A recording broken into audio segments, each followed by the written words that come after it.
हम खगोल शास्त्र के बारे में कोई भी ज्ञान, जैसे सौर मंडल है, सूरज है, पृथ्वी है, सूर्य के बहुत सारे ग्रह हैं, ग्रहों के बहुत सारे उपग्रह हैं, इन सब के बारे में जो भी ज्ञान पाते हैं या हमने जो पढ़ा है बचपन से, तो दो ही नाम हम जानते हैं, एक तो कॉपरनिकस और दूसरा गैलीलियो। पृथ्वी है, सूर्य है, पृथ्वी और सूर्य के बीच में कोई दूरी है, पृथ्वी और सूर्य के बीच में कोई आकर्षण है, पृथ्वी और सूर्य के अलावा दूसरे ग्रहों के आपस के कोई आकर्षण है, ये सारा ज्ञान हम दो ही लोगों के नाम से पढ़ते हैं। आपको याद होगा, एक तो कॉपरनिकस, दूसरा गैलीलियो।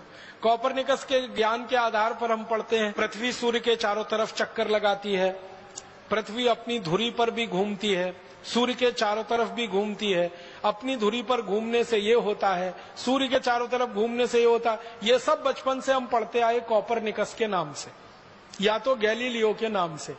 अभी पता चल रहा है वो ये कि कॉपरनिकस और गैलीलियो तो पैदा भी नहीं हुए थे, उसके हजारों साल पहले ये ज्ञान और ये सूत्र और ये सिद्धांत भारत के सामने प्रस्तुत किए थे एक महान व्यक्ति, उनका नाम था महर्षि आर्यभट्ट। उन्होंने सबसे पहले दुनिया को बताया कि ये सौर मंडल में सूरज स्थित है और स्थिर है, पृथ्वी जो है स्थिर नहीं है, वो घूम रही है सूरज के चारों तरफ और वो अपने अक्ष पर भी घूम रही। ये सबसे पहले महर्षि आर्यभट्ट ने सारी दुनिया को बताया। उसके बाद उन्होंने जो सूत्र दिए, उन सूत्रों के आधार पर पृथ्वी और सूर्य के बीच की दूरी निकाली गई और आप हैरान हो जाएंगे, महर्षि आर्यभट्ट ने जो दूरी निकाल के दे दी, वो दूरी को आज तक दुनिया का कोई खगोल शास्त्री चुनौती नहीं दे पाया, आज तक नहीं दे पाया। जितनी दूरी उन्होंने बता दी, उतनी ही दूरी आज के वैज्ञानिक बताते हैं पृथ्वी और सूर्य के बीच की। और तीसरी महत्व की बात महर्षि आर्यभट्ट ने जो सारी दुनिया को बताई वो ये कि सूर्य जो है ये निरापद नहीं है, इसमें बहुत सारे काले धब्बे हैं और ये काले धब्बे की जो थ्योरी है, इसको स्टीफन हॉकिंग्स नाम के एक आधुनिक वैज्ञानिक ने अपने नाम से लिखवा लिया है और वर्ड पेटेंट ले लिया है, ब्लैक होल थ्योरी। आप में से कुछ लोग अगर थोड़ा फिजिक्स पढ़े होंगे तो आपने पढ़ा होगा ब्लैक होल थ्योरी। ये ब्लैक होल थ्योरी को सारी दुनिया मानती है, स्टीफन हॉकिंग्स की खोज है ब्लैक होल्स थ्योरी। लेकिन महर्षि आर्यभट्ट ने स्टीफन हॉकिंग्स के जन्म से हजारों साल पहले बता दिया कि सूरज निरापद नहीं है, इसमें ब्लैक होल्स हैं, काले विवर हैं, और वही उसके जीवन का कारण है। इसके बाद और एक महत्व की बात जो सारी दुनिया में महर्षि आर्यभट्ट ने बताई, जिसको दूसरे लोग अपने नाम से प्रकाशित करते रहे हैं, वो ये कि हमारा जो सूर्य है और सूर्य के साथ दूसरे ग्रहों की जो स्थिति है, तो सारे ग्रह सूर्य के प्रकाश से प्रकाशित हैं। दूसरे ग्रहों के पास अपना कोई प्रकाश नहीं है, सूर्य के प्रकाश से ही वो सब प्रकाशित हैं। वो चाहे शनि हो, चाहे बुध हो, चाहे शुक्र हो, चाहे चंद्रमा हो, चाहे मंगल हो, ये सब सूर्य के प्रकाश से प्रकाशित है। सारी दुनिया को सबसे पहले महर्षि आर्यभट्ट ने बताया है। और इससे भी गहरी बात मैं आपसे कहता हूं, महर्षि आर्यभट्ट ने पता नहीं कैसे हजारों साल पहले कोई दूरबीन बनाई होगी, तभी ये बता सकते, नहीं तो सवाल ही नहीं। महर्षि आर्यभट्ट ने बताया कि शनि के 5 उपग्रह हैं, पूरी दुनिया को पता चला।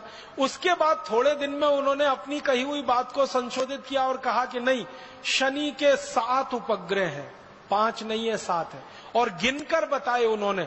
और आपको मैं बताना चाहता हूं ये गर्व की बात कि महर्षि आर्यभट्ट ने हजारों साल पहले जो कह दिया कि शनि के 7 उपग्रह हैं, आज के वैज्ञानिक 8वां उपग्रह नहीं खोज पाए अभी तक शनि का, वो 7 पे ही अटके हुए, और शायद खोज भी नहीं पाएंगे क्योंकि 8वां उपग्रह है ही नहीं। होता तो वो खुद ही बता के चले गए। अब मैं आपके ध्यान को आकर्षित करना चाहता हूं कि शनि के 7 उपग्रह को खोज लेना कैसे संभव है, बिना दूरबीन के तो सवाल ही नहीं उठता, हो ही नहीं सकता।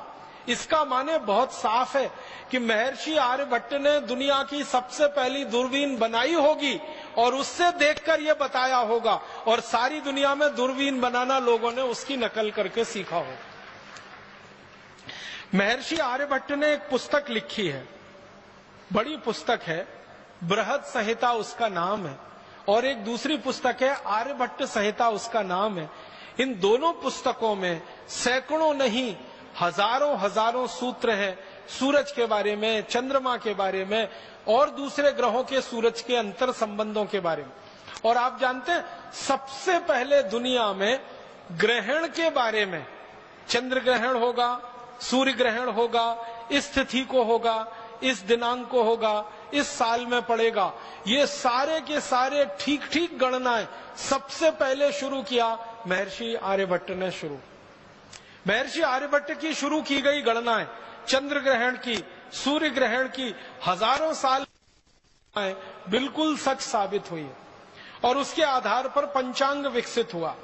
और आपको एक और गहरी बात बताना चाहता हूं महर्षि आर्यभट्ट के बारे में, कि उन्होंने सूरज का, पृथ्वी का, दूसरे ग्रहों का जब अध्ययन किया बारीकी से, गहराई से, और उन्होंने देखा कि पृथ्वी अपनी धुरी पे भी घूम रही है और सूर्य के चारों तरफ भी घूम रही है, तो पृथ्वी की अपनी धुरी पर घूमने से है, और दिन रात हो रहे हैं तो दिन कितने घंटे का हो रहा है, रात कितने घंटे की हो रही है, और बारीकी से करते करते उन्होंने 7 दिन निर्धारित कर दिए। और वो 7 दिन है रविवार, सोमवार, मंगलवार, बुधवार, बृहस्पतिवार, शुक्रवार, शनिवार। ये जो 7 दिन महर्षि आर्यभट्ट ने हजारों साल पहले निश्चित कर दिए, सारी दुनिया अभी तक 8वां दिन नहीं खोज पाई। जो 7 उन्होंने हजारों साल पहले कह दिए, वही 7 दिन पूरी दुनिया इस्तेमाल कर रही है। और आपको हैरानी होनी चाहिए ये जानकर कि कोई क्रिश्चियन है तो, कोई मुसलमान है तो, कोई यहूदी है तो, कोई बौद्ध है तो, कोई पारसी है तो, कोई हिंदू है तो, या किसी भी संप्रदाय का है, वो इन्हीं 7 दिनों को मानता है। रविवार, सोमवार, मंगलवार, बुधवार, बृहस्पतिवार, शुक्रवार, शनिवार। बस अंतर इतना है कि उसको अपनी अपनी भाषा में उन्होंने भाषांतर कर लिया है। अंग्रेजों ने रविवार का संडे कर दिया, सोमवार का मंडे कर दिया, मंगलवार का ट्यूसडे कर दिया, बुधवार का वेडनेसडे कर दिया, गुरुवार का थर्सडे कर दिया, शुक्रवार का फ्राइडे कर दिया, शनिवार का सैटरडे। बस इतना ही किया है, भाषांतर ही किया है, बाकी कोई मूल बदलाव अंग्रेज नहीं कर पाए। और अंग्रेजों के आगे पीछे की सभ्यताओं ने भी उसको वैसे का वैसा ही स्वीकार किया। यूनान की पूरी सभ्यता ने यही स्वीकार किया, रवि, सोम, मंगल, बुध। मेसोपोटामिया की सभ्यता ने यही स्वीकार किया, बेबीलोनियन की सभ्यता ने यही स्वीकार किया। दुनिया में जो बड़ी बड़ी सभ्यताएं मानी जाती हैं, सब में ये रवि, सोम, मंगल, बुध, बृहस्पति, शुक्र, शनि ही है। और ये भारत की देन है सारी दुनिया की सभ्यताओं को, जिसमें वो एक कदम भी आगे हमसे बढ़ नहीं पाए हैं। जितना हमने खोज के बता दिया, वहीं पर पूरी दुनिया रुकी हुई है अभी तक। बहुत बड़ा योगदान है महर्षि आर्यभट्ट का इस खगोल शास्त्र की दुनिया। और एक दो छोटी बातें बताता हूं कि महर्षि आर्यभट्ट का एक और बहुत बड़ा योगदान है सारी दुनिया के लिए, गणित का। गणित के बारे में 2-3 रोचक तथ्य मैं आपको कहना चाहता हूं। गणित में जो त्रिकोणमिति होती है ना, आपने तो पढ़ा होगा बचपन में, हम लोग अंग्रेजी में उसको ट्रिग्नोमेट्री कहते हैं। ये जो त्रिकोणमिति है, ये जो ट्रिग्नोमेट्री है, ये महर्षि आर्यभट्ट की खोज है। उन्होंने सबसे पहले त्रिकोणमिति दिया है पूरी दुनिया को जानने, समझने और सीखने के लिए। और आप जानते हैं, इसी त्रिकोणमिति को आधार बनाकर दुनिया में सारा निर्माण कार्य चलता है। त्रिकोणमिति अगर आप जानते नहीं है तो आप किसी भी निर्माण कार्य में लग नहीं सकते। तो सारी दुनिया के निर्माण कार्य का आधार और पृष्ठभूमि महर्षि आर्यभट्ट की देन है। त्रिकोणमिति जो उन्होंने समझाई सारी दुनिया। गणित में त्रिकोणमिति का आविष्कार भारत में हुआ।